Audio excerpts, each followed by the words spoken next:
Holy smokes, everybody. So today I literally just picked up Microsoft shares. Just bought in $2,000 into Microsoft, bought 5 shares. Now in this video, what we're basically going to be covering is Microsoft and why I bought it and why I think that it's such a good buy relative to the current market situation. So first of all, to give you a little bit of background about this stock, right?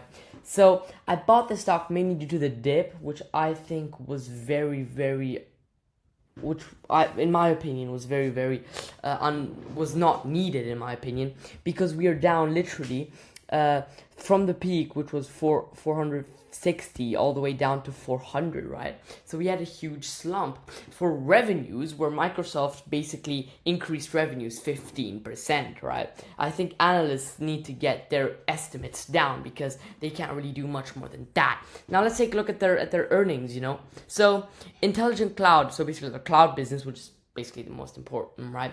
Up 19%. Productivity and business processes, which like Microsoft, and more personal computing, up 14%. So overall, we are up 15%, man. 15%. That is crazy.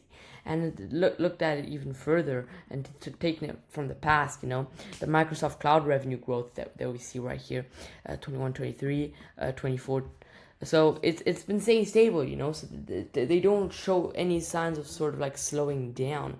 And if we look at LinkedIn as well, that's something that impresses me a lot. LinkedIn grew 10%, crazy, And if you look at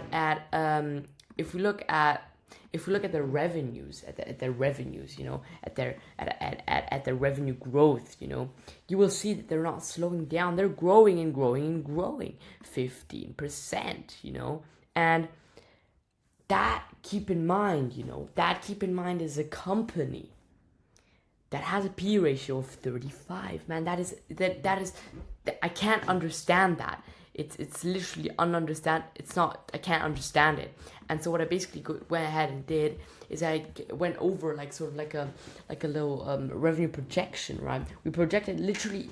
We went so easy on them. We went 10% revenue growth all throughout 2025 and 2026, coming out to about a PE ratio of 25 in 2026. And I think, quite frankly, Microsoft should quite simply have a PE ratio of 50.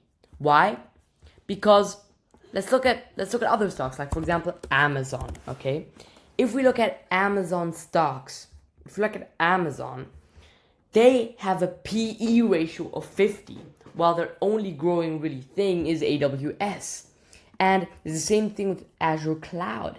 It's the only thing that's growing, so they should have the same valuation as Amazon. So that means that what it basically leaves me out with the conclusion is that in 2026 they should have a P ratio of 50, coming out to the conclusion that it should 2x in the next 2 years. So that's really my conclusion, and I'm really buying into that stock, and I really think you should too. But again, it's not financial advice. Do your own research. Peace.